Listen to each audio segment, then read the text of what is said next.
ఉపాధి హామీ వస్తుంది. మా ఆడబిడ్డలు డాక్రా సంఘాలకు హామీ ఇస్తున్నా.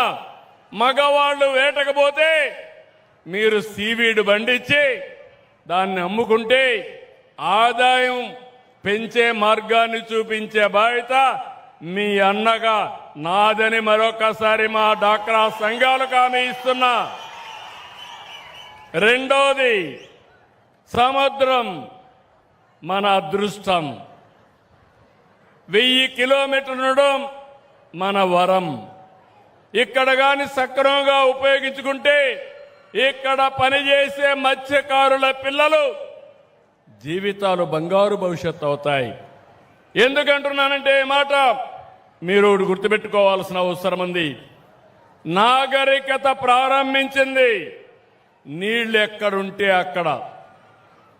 ఆ రోజు కృష్ణా జిల్లా ఉంది, విజయవాడ పైకొచ్చింది, ఇక్కడ సోమశిల వచ్చింది, నెల్లూరు జిల్లా పైకొచ్చింది, గోదావరి వచ్చింది, రాజమండ్రి గోదావరి జిల్లాలు పైకొచ్చాయి.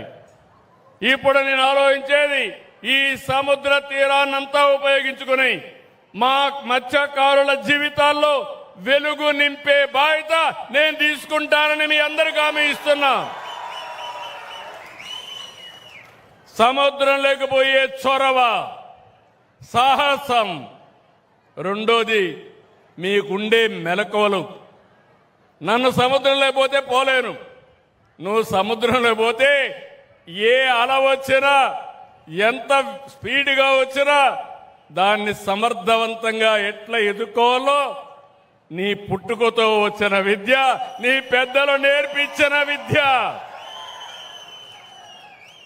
అలాంటిది మీకందరికీ చదువు చెప్పించి మీ పిల్లల్లో మెలకువలు పెంచితే మీరందరూ కూడా రేపు టూరిజం వస్తే ఈ ప్రాంతం అంతా ప్రపంచానికే ఒక హబ్బుగా తయారవుతుంది.